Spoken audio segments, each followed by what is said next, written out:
MagicMarketIntelligence.com. When it comes to pioneers in their respective industries, we all know the Apples, Starbucks, and Trader Joe's of the world. In the realm of recruiting, Decision Toolbox is the industry's best-kept secret, with 90% of their business from referrals and repeat customers. For over 20 years, Decision Toolbox's U.S.-based team of recruiters, sourcers, professional writers, quality personnel, and tech support has perfected a Six Sigma approach to talent management. No matter the size of the project, Decision Toolbox delivers incredible results. A cost per hire less than half of what contingency firms charge, with the winning candidate presented in an average of 14 days, all with a 12-month candidate warranty. With results like that, Decision Toolbox won't be a secret for long. Visit us at www.dtoolbox.com for more information. Imagine what it would feel like to lose everything. Your job, your home, your family, your dignity. This has happened to thousands of the men, women, veterans, and young adults we serve at Working Wardrobes. What do we do to help? We provide career development services, life skills workshops, job skills training. We provide the perfect interview outfit, and we get clients placed in jobs. Call Working Wardrobes, 714-210-2460. Donate, volunteer, invest, hire. Are you ready to tap into the power of social media to promote your business? It's easy to get social with Turn Up the Volume, the award-winning social media marketing professionals who know how to get results. Drive web traffic, boost sales. Get social today. Visit www.turnupthevolume.com. That's turnupthevolume.com.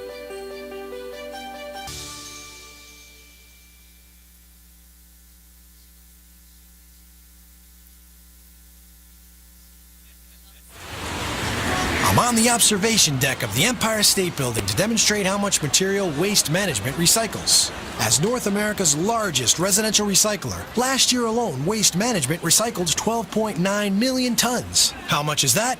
Let's do the math. Carry the 6. It's enough to fill this building more than 27 times.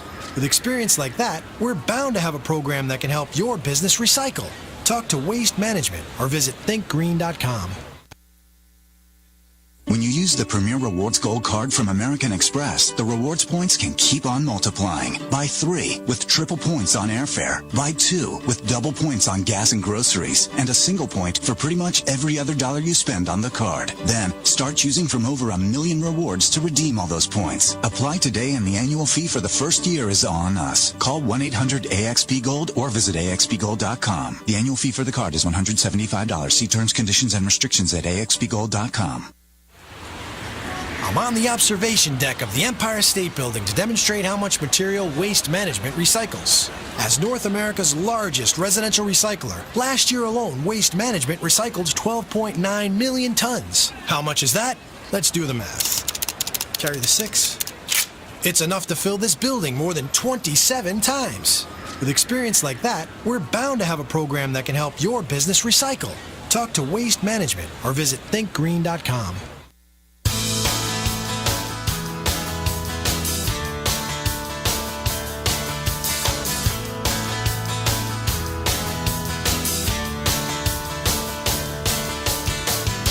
Welcome once again to another episode of The Coaching Perspective, the only show that takes a look at business from a different perspective, the coaching perspective, with Master Certified Coach Doug Gfeller. Hey, Doug. Hey, Paul. Glad to be with you here in studio today, and we have a fascinating guest and an equally fascinating topic for you. Our topic for today is increasing board effectiveness through emotions. Boy, that one stopped me. Emotions in the boardroom. Our guest today is Dr. Lola Gfeller. She is CEO and founder of Level 5 Executive. She's a board dynamics specialist who has developed a process to improve board performance by tuning into emotional connections. She uses theories of attachment, research on adult bonding, and neuroscience to crack the code of board effectiveness. So listen in to learn how you can increase your board effectiveness, stop dysfunction before it affects your board bottom line. Well, let me give you a little bit of Dr. Lowe's background here. She has gathered and developed highly effective techniques and tools for creating positive interaction among board members, between the executive team and the board, and the bond between the board and investors, all of which end up leading to improved board performance, talent retention, and better risk management. Her fresh perspective has led her to an emotionally focused approach where she creates safe environments for the board to increase performance. And this approach includes the board dynamics process, a roadmap to creating emotional safety in the boardroom. She has a doctorate in organizational psychology and more than 30 years of experience in business operations, and she demonstrates a unique focus on building a board's value through high integrity, intent, capabilities, and results. And she has experience with working all types of boards in a variety of industries. She is also a prolific writer, has been published in both magazines and books, and we are honored to have you here today. Welcome, Dr. Lola. Thank you, Doc. It's so nice to be here. I'm very excited. Well, I'm very excited. As I shared with you before, I'm on a couple of boards myself, and this is a topic that I could use a little education on. So, not that I couldn't use a little education on almost every topic. But, well, it is great to have you here today. So let's just jump in by finding out a little bit about you before we get into our topic. So what did you do before what you're doing now? How did you get to this point? Well, before, about 30 years ago, my husband and I, we started opening manufacturing companies. And the reason why I started Level 5 Executive was really interesting from my first board experience. About 15 years ago, I served on a board that was well diverse, highly intelligent people. And I had about 15 years by that time of building and running manufacturing companies, so I was pretty confident. But I couldn't believe how completely useless and incompetent I felt when some of our board members would get into these awful fights with each other. I couldn't stop them fighting. I didn't really understand what they were fighting about. But it really was obvious to me that they weren't just fighting about the content issues. There was something much more heavy at stake. So whenever I would take one side or the other, they would get angry at me, or somebody would shut down and stop talking. I even tried to teach them communication skills, thinking that maybe they need it. So they could argue better. Right? But they didn't want to learn communication skills. I tried to teach them negotiation skills. Well, that didn't help either. So so our board meetings would continue, drag on for hours with really no progress. Okay. And I kept thinking. It took me about 2 years to figure out what to do next. So I kept thinking, what can we do? And one day I came to the board and said, I'd like to ask you to take 5-minute breaks every hour and go around the room giving handshakes to each other. First they looked at me, they thought, are you crazy? But after the first argument, they decided to do it. And that meeting, and I know it's really fun, it sounds funny, but that meeting was one of our most productive meetings we've had in a long time. Well, for the life of me, I couldn't understand why that silly exercise worked. And it kind of took me to the field of psychology, learning. I quit my board and I started to learn about how the brain works and how the emotions impact our brain function and our creativity. And suddenly it dawned on me, it worked because of emotional connection. Yeah. When we went around the boardroom giving handshakes to each other, it kind of broke the cycle of negativity and kept our brain a little bit more calm, and we were able to be open to other people's ideas and really move forward with a board meeting. I had never thought about this before you told this story, and I'm on a board. One of the boards has 2 women in it, and those 2 women, I think, change the dynamics of the meeting, because when they walk in the boardroom, the rest of us guys are there getting very professional. We're making sure our shirt's on right and our coat's over the chair, wherever it is, and we're all ready to get down to business. Well, they come in and they go around the room and they hug each one of us. Guys don't hug. But once they walk over and hug you, it's like the relationship's different. Exactly. We're no longer having this professional, important business relationship. We're now two people who like each other. Yeah, exactly. That's what I hear you saying Yes. was the difference. And that's the emotion you're referring to in the That's the boardroom. emotion. That's emotion, right? And over the years, that technique was giving handshakes and hugging is a really good one. But there's a really new science of adult bonding and emotional connection provides us with a clear map on how to manage your emotions, how to send clear, coherent emotional signals to each other, and how to create interactional patterns that create this accessibility and responsiveness to each other. Okay. John Bowlby is a theorist he was the founder of attachment theory. And he said that emotional openness is what creates trust, safety, bonding. And so when your board members are able to tune into each other, create that emotional responsiveness, they're able to share concerns, to share information much more easily, to be motivated, to take more assignments. You have a whole new dynamics happening. Well, we know that when you don't feel safe in a conversation, you don't hear accurately. Absolutely. Okay. Absolutely. So now you're 50% handicapped. Here you are, you still have the ability to talk, but you aren't hearing what's going on. Exactly. And board members have such a big responsibility of making the right decisions for the company. So when you don't hear half of the information that you need, how can you make an informed decision? Yeah. So I'm really excited to share this with your listeners. Well, look, I interrupted you. You were telling us you left the board, you went back and started studying. I know you went back and got your degree at this time. Is that right? Yeah, exactly. And I started... Or additional degree. Yeah, additional degrees and knowledge. And I started experimenting. I started to learning and sharing this information. And people started finding me and being very intrigued by, just like you, with the word emotions. Yeah. Many board members hide their emotions. And what we learn about in science, that what the new science shows, is the emotion helps us to really regulate how we interact with each other. So if you're already walking into the boardroom and you're hiding your emotions, guess what's happening with you? You're already feeling anxious. Yeah, you've left half yourself outside. Exactly. Yeah. Exactly. So I'm really happy to do that. Yeah. Well, tell us about, so that's how you got into this subject.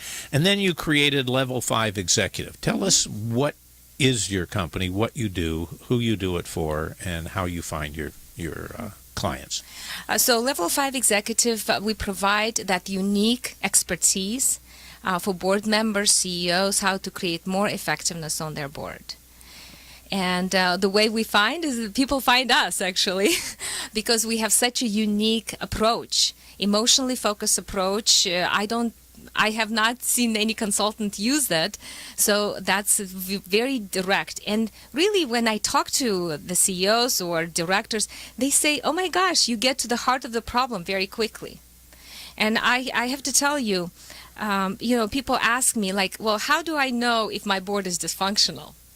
And people might say, well, it depends on how, whether you fight or not.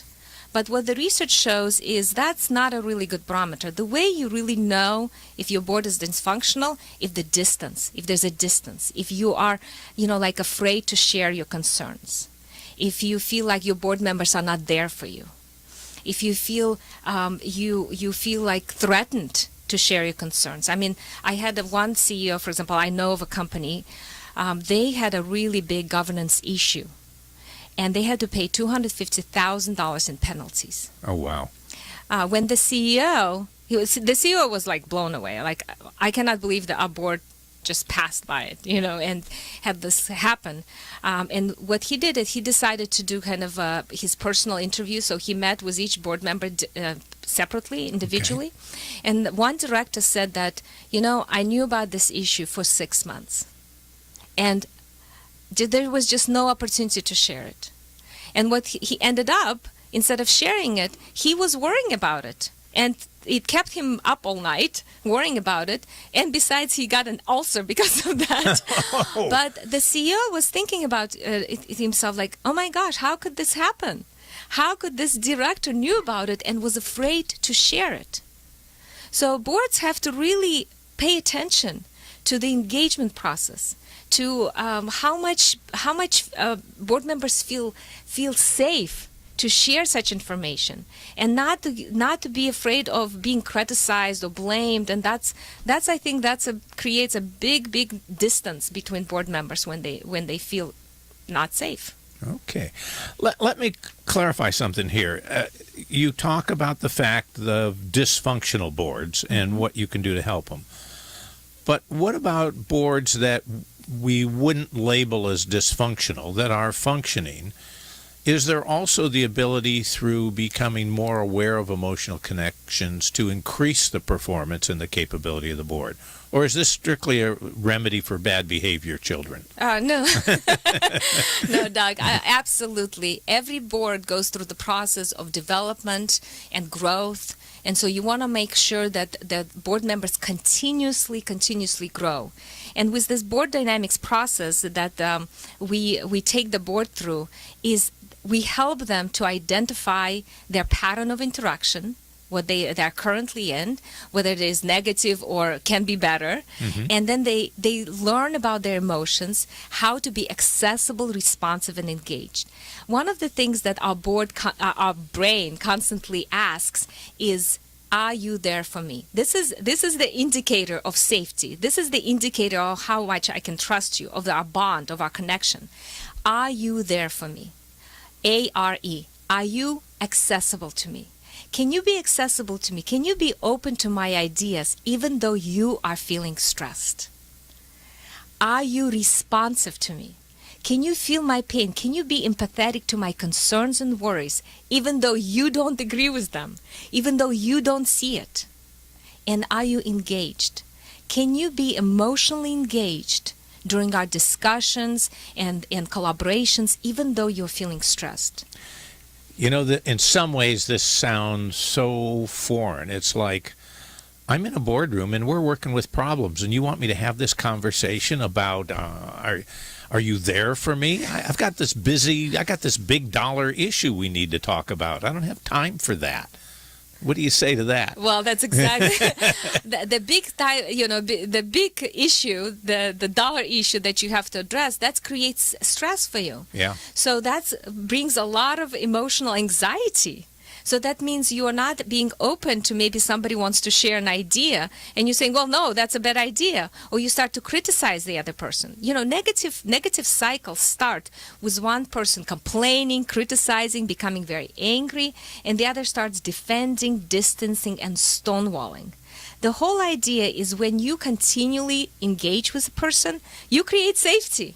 If you are still being able to talk about your fears and stressors and discussions, if you can discuss items, yes, you're good. You know, you're being accessible, responsive, and engaged.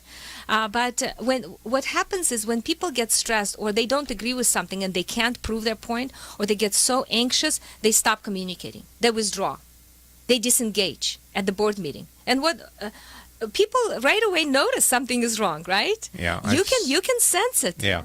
And this is something that board members don't realize, is the impact they have on each other. If I'm feeling stressed and I can turn to you and say, Doug, I'm really worried about this problem. If you can say, Lola, yeah, it sounds like I can understand. Tell me more. Well, my gosh, you just helped me to reduce my stress. And in a stressful situation, when we are stressed, we have these chemicals in our brain, cortisol, that is produced. And cortisol, for a long period of time, have shown in studies that it stops creativity. It creates a very slow process. Your brain doesn't function very well.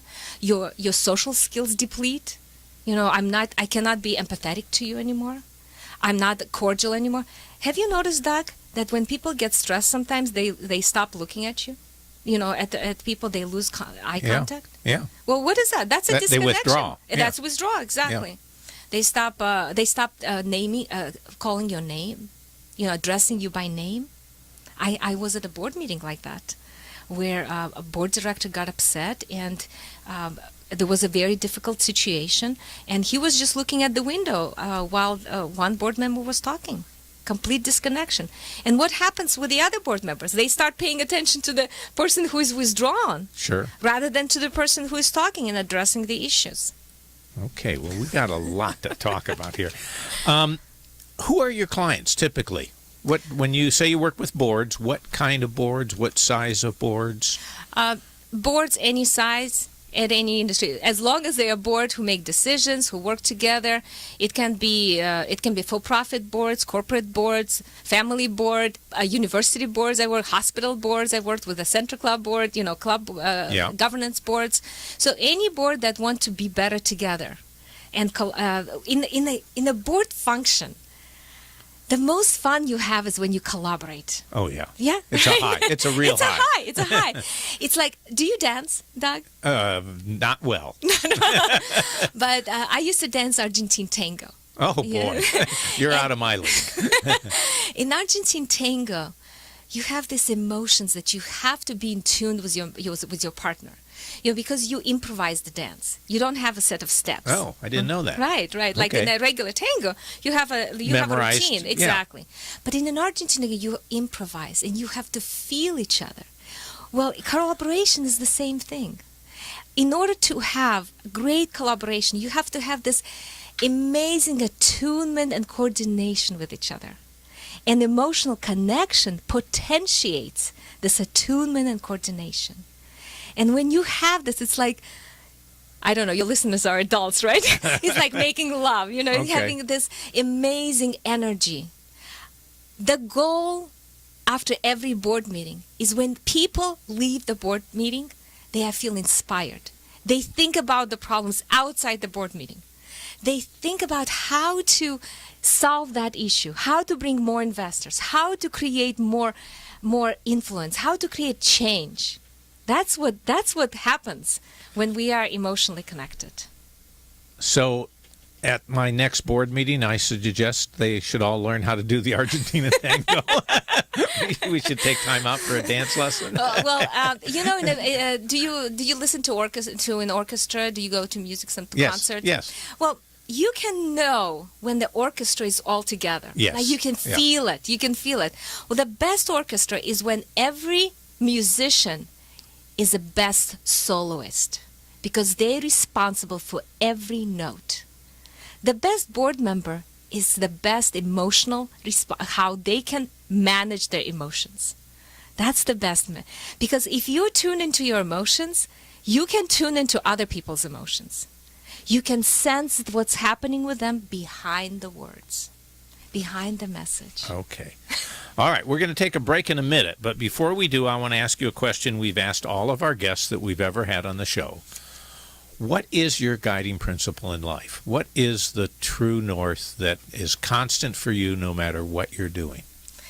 My true north is integrity, always be honest, intent, have a great intent for the other person's interest, capabilities, always improve your capabilities, and deliver results.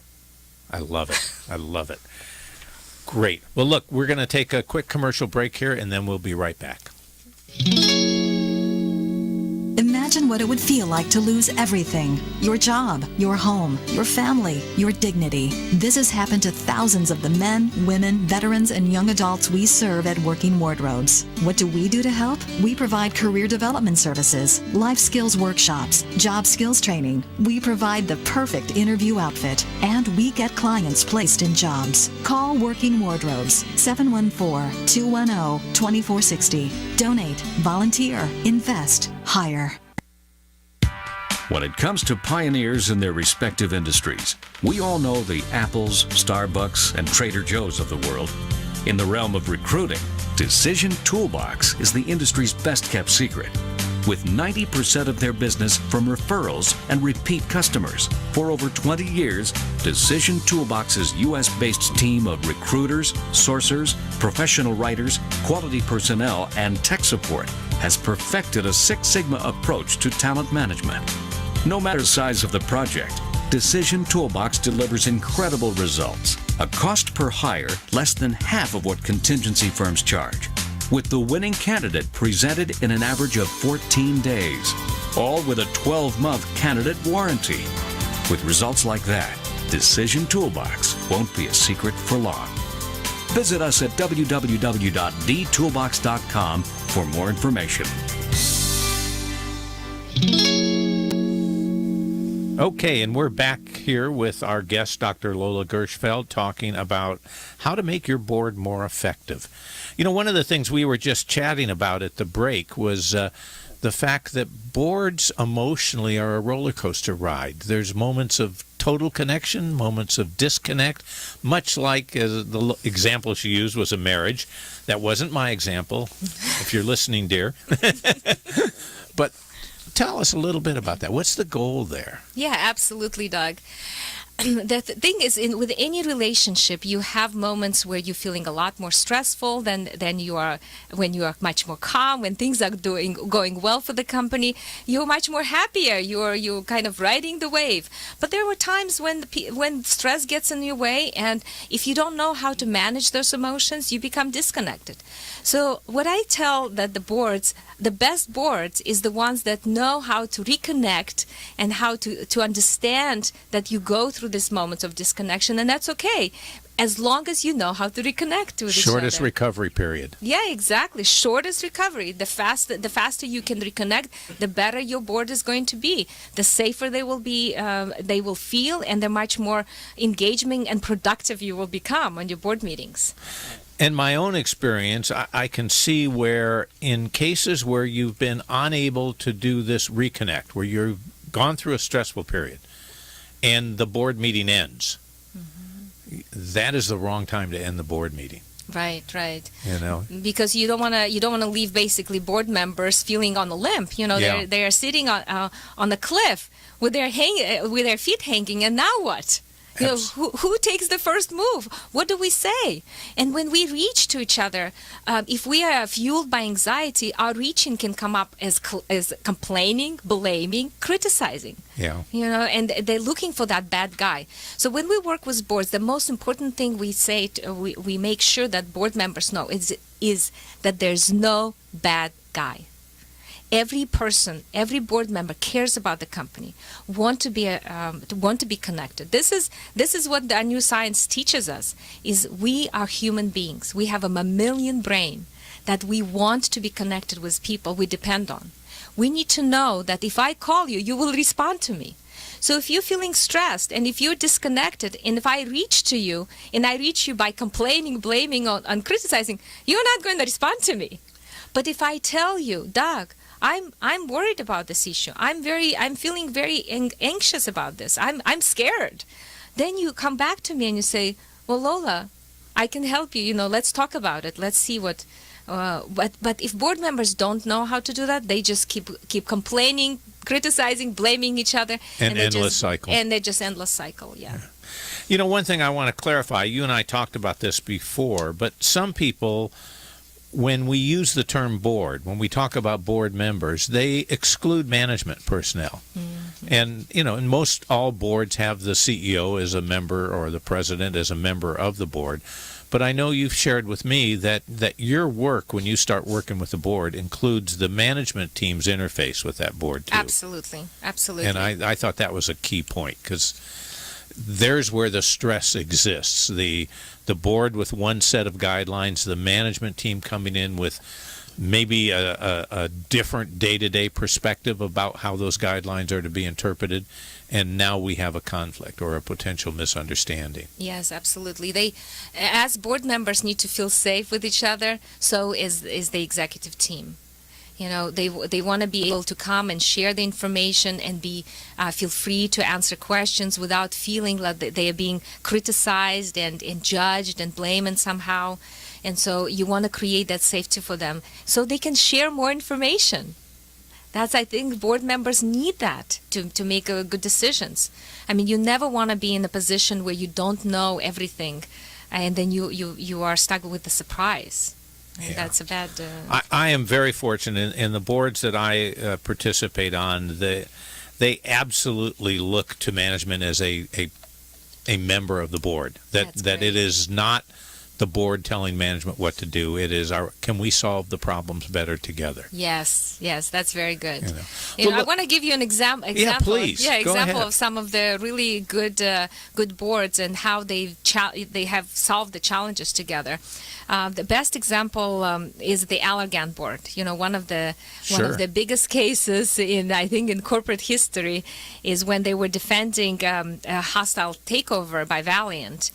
And that was a very stressful time. I mean, you look at their board at that time. You had 10 board members. I think 2 only board members had any experience with a hostile takeover. Some of the board members were brand new to the board. One of them was brand new to the corporate board, period. Oh, wow. So you have this huge stress coming to you, because now you have basically the whole company is in your hands. So one of the things that they were very lucky is to have a lead director, Mike Gallagher, who understood emotional connection and the power of emotional connection. So some of the things that he did is, number one, he created a mandatory engagement policy, meaning that every board meeting, every board member was expected to voice their opinion, was heard, and was made sure that everybody kind of respected each other's viewpoint. That was number one. So when you are feeling engaged, yes, and you are invited to share your feedback right away. How does it feel, Doug? Oh, when you invite me, it's like this is a bonus time. A bonus time, right? Yeah. You feel valuable. You feel important. You feel a member of this board. So that's created an emotional connection. The second thing that he did is he validated each person's differences. If anybody started to attack another person due to stress, right? He helped them to manage their emotion and say, let's respect everybody's difference, let's be open, and validated person's concerns and differences. Okay, so when you talk about bringing emotion into the board meeting, you're not talking about letting the board go wild with their emotions and attack people. Right, That's not the kind of emotional freedom we're talking about here. Exactly. So give me so when we are inviting emotions, what are we inviting? We're inviting to manage your own emotions. Okay. So you don't get suddenly fight or flight response, reaction from your brain. So if somebody starts raising their voice, vocal tonality and facial expressions are very quick for our brain to kind of interpret. Sure. Right? And so you want to be able to tune and say, and the reason why you are raising your voice is not because you're angry at me, but because it's painful for you. Okay. Because there's some sense of fear. So on the Allergan board, there was lots of stress from the outside, and there was also lots of shame going on. The investors were all pushing them to accept the deal, were giving the really negative comments. Oh yeah, I remember reading about it. Yeah, at the exactly. time. So they had to deal with that. So when board members knew how to tune to each other and can call to each other at night and saying, look, I'm really worried about this. Should we go ahead and accept this deal? The other board members were able to put them back and say, look, this deal is not good for our company. It does not align with our principles. It does not align with our mission of the company. So they were able to calm their emotions down and keep on the path of finding the right company. And you know what happened, right? Yes. They found the right company and made $25 billion more for the shareholders. I'm still trying to come to grips with that number, but okay. Now, empathy, Doug, I really want to touch on empathy. Okay. Empathy is a really magical technique of calming the emotions. Empathy is when I feel with your person. I can feel your pain. I can feel what's happening with you. I can hear what you hear. I can see what you see, and I can feel in your heart what you feel in your heart. So Brené Brown is an amazing researcher. Have you heard of Brené Brown? No. No? She does research on shame, and she said that when people feel shame, the best cure is empathy. One CEO shared with me that when he would go to board meetings and he would share his reports, board members would just attack him and make comments that would really make him feel embarrassed. And he left that company because of that. Just being shameful and putting somebody on the spot is very, very painful experience. So how do you recommend a board deals with that? Okay, there is obviously going to be management bringing bad reports occasionally to a board, and the board's not going to be happy about it. The board needs to let management know or needs to discuss the problem. But you're saying, if they feel shamed by it, that closes everything down. How do they deal with it? Well, recommendation? Right, of course. The first thing is you want to, first of all, slow down your emotion. So what you want to do is you first want to understand from their point of view. Remember, every board member and every executive team member cares about the company. Okay. That's number one, okay? And when you have that sense of state of mind, you voice your questions, you express your questions differently, right? Absolutely. You now want to collaborate with them. Can you help me to understand this? How did this come about? See, you're not saying, how can you do that? Don't you care about this, this investor? Or don't you care about this problem? How can you let this happen? No, what you do is, can you help, Doug? Can you help me to understand this? So it's inviting them into the discussion. It's inviting them, yes. So they tell you what's happening with them.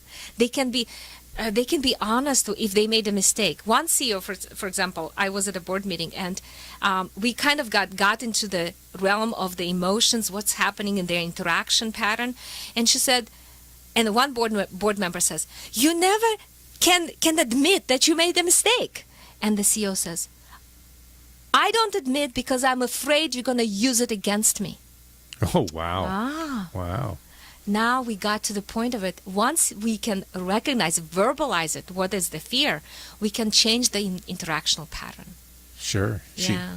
You have to create a safe zone if you want to get the truth. Exactly. You have to create the safe zone. Another if we have time, I want to share this example.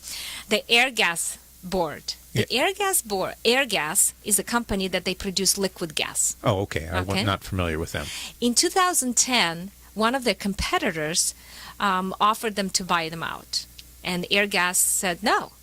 So Air Product was their competitors. Air Products went after them in a hostile takeover. And they were able to remove, as a surprise, at one of the board meetings, as a proxy, by proxy, remove 3 of their board members and put their own 3 board members on the board. Wow. Imagine. Yeah. Doug, imagine. Now, you're sitting on the board. Not a comfortable table to be sitting at. It's like the guest you didn't. It's like nasty Uncle Jim has just arrived for dinner. Just arrived. 3 of them. Yeah. 3 of them.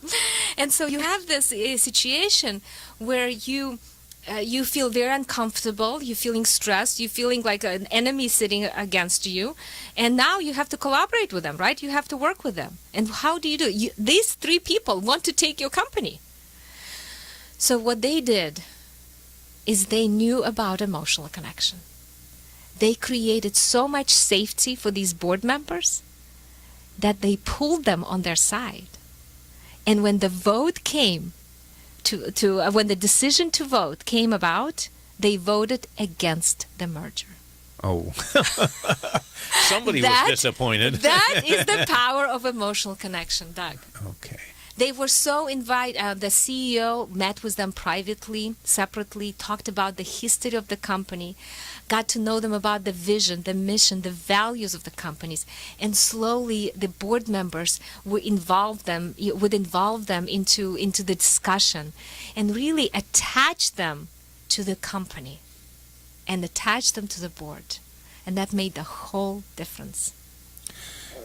As I'm listening to you talk about this, I want to, if you agree, I want to expand what you're saying beyond the examples of people being antagonistic to one another. Because I think so many times the lack of this emotional connection that you're discussing, the lack of empathy, the lack of being able to hear, is a result of people taking different positions on solving a problem, not necessarily always attacking the other person. I don't know, Dad. I don't know. Really, the differences don't make a difference. Don't make the disconnect. Same problem. It's the how the differences are voiced, handled. Okay. I mean, think about the Apple board when Steve Jobs was the CEO. Yeah. They had lots of differences. But what happened was the board would blame, complain, criticize Jobs. And what did he do? He would defend, distance, and stonewall. Stonewalling is a very dangerous behavior. Stonewalling means you cut off the communication. You stop communication. And that's a danger cue for the brain. That brain says, this is an enemy. So what happened on their board is they would go into the cycles of these defensive, distancing, stonewalling, complaining, criticizing, and then they would create this distance, and then the board created more distance between Steve Jobs, and finally they created so much distance that they didn't see anything good about each other. They forgot that they cared about the company. And they fired him. Yeah. Look at Men's Warehouse. George Zimmer, his own company, the same thing happened. It wasn't the difference. It was how they went about the difference. How they, again, got into this negative cycle and the negative pattern that they were just caught in this dreadful cycle. So it's not the people, it's the cycle that gets boards in trouble. Do you work with new boards as often as you do with existing boards? I'm thinking, what you're talking about is so easy to see. I can see you being brought in where the board is in existence and having an issue. Mm-hmm. Really clear that we need you. But I'm thinking about, what about new boards that haven't got an issue, but they haven't learned how to communicate with one another yet?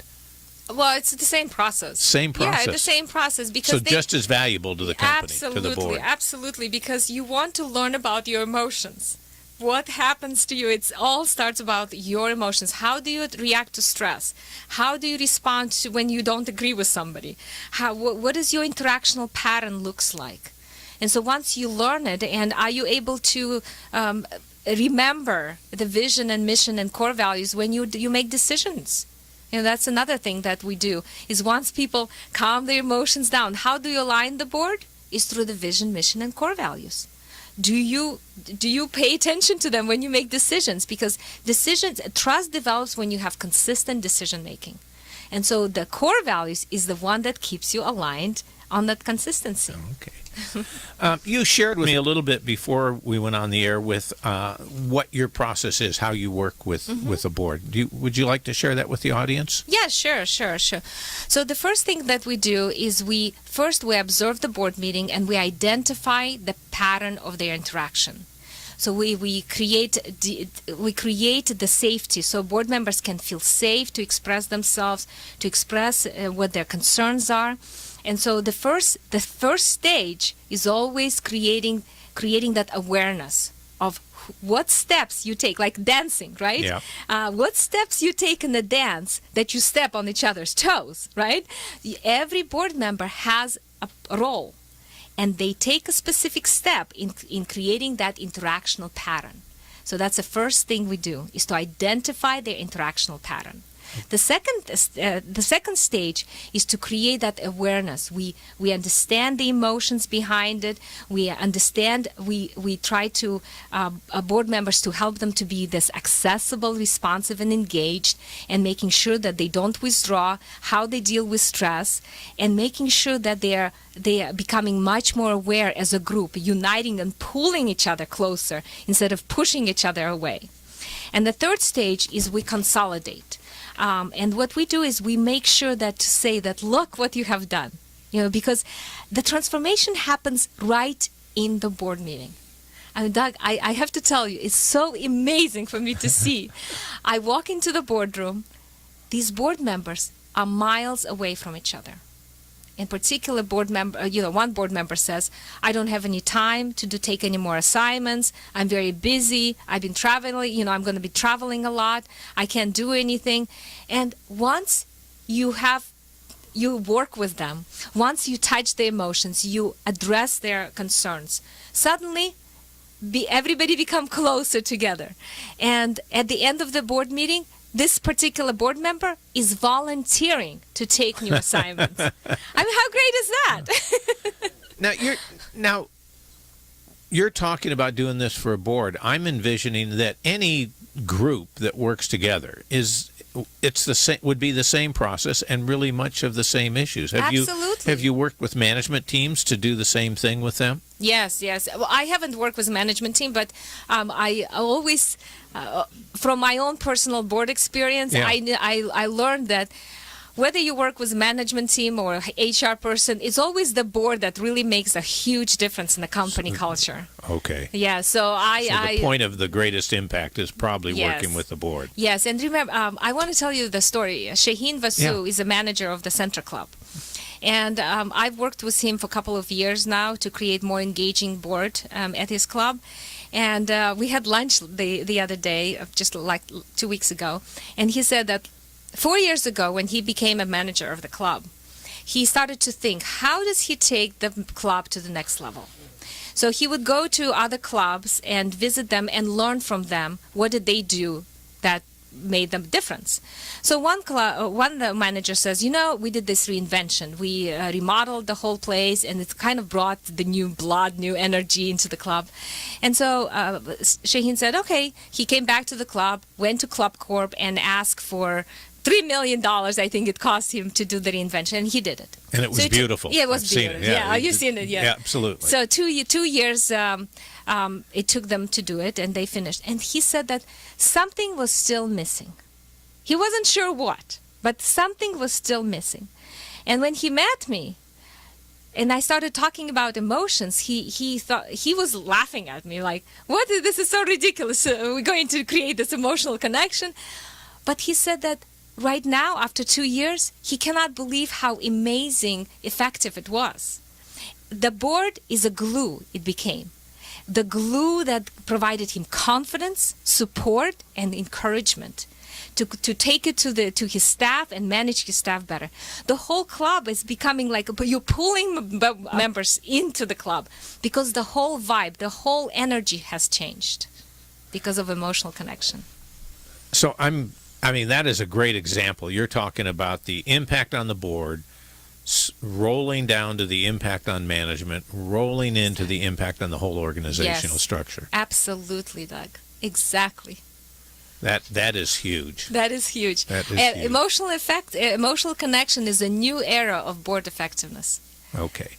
Look, we're getting close to running out of time here. So is there anything else you want to be sure to share with the audience that maybe you didn't get to yet or I interrupted you on? Well, I just want to share that I think people can go on our website, level5executive.com, and read about it. I want to train as many consultants as I can so this can be spread around to all the corporate boardrooms and nonprofit boards, any boards.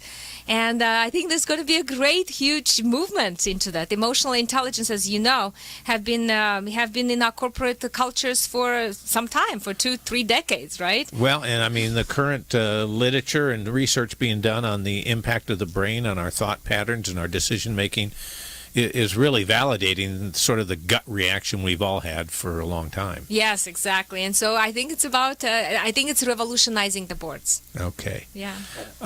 All right, and the best place for people to find out about you is your website, level5executive.com, all spelled out. Yeah, 5 is spelled out. Okay. And LinkedIn and Twitter. YouTube. Yeah, YouTube, Facebook, Yeah, great. So excited to be here, Doug. I'm really, really honored. Well, to share thank you this very with much for your taking listeners. the time, and welcome to the Coaching Perspective radio community. Thank you. Thank Great. you very much. Well, look, we've been listening to Dr. Lola Gershfeld and Level 5 Executive.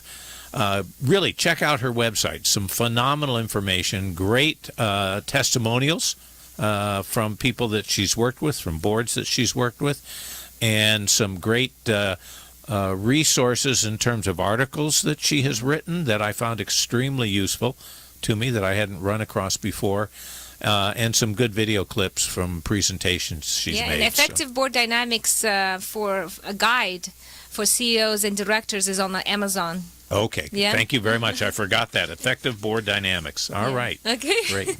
Well, thank you very much. Thank you. Well, if you've been listening to our show, thank you very much for visiting our website, thecoachingperspective.com. And while you're there, be sure to check out our archives for other shows with other interesting guests. And speaking of guests, if you'd like to be in the show, we're always looking for coaches, CEOs, HR professionals. Okay, let's be honest. Anybody interesting, fascinating, and knowledgeable in their field, I want to talk to you. I want to get you on the show and get you exposed to our listeners. All you have to do is send me an email, doug@thecoachingperspective.com. Well, this is Doug Gfeller. I hope that you've enjoyed the show today, that the discussion has provided you with new ideas and information about the impact of emotion on group dynamics, and that you can put that to use immediately to identify and achieve your goals. Have a great evening.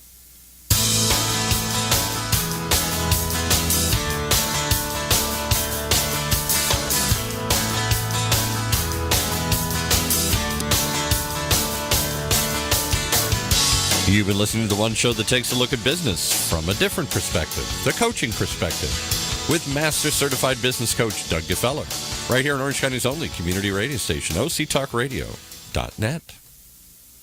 Let's face it, not all company challenges are the same, which is why strategic market intelligence can help identify the actionable information you need to be more competitive. Gain a better understanding of your brand, competition, best prospects, or new product opportunities to generate greater revenues in 2015. Call 949-357-9547 or visit www.strategicmarketintelligence.com.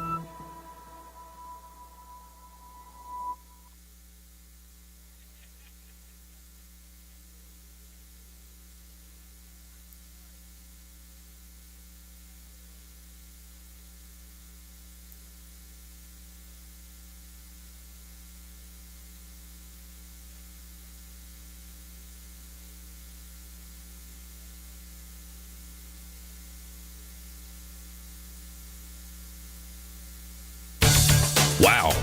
Marketing predictions are out for 2015.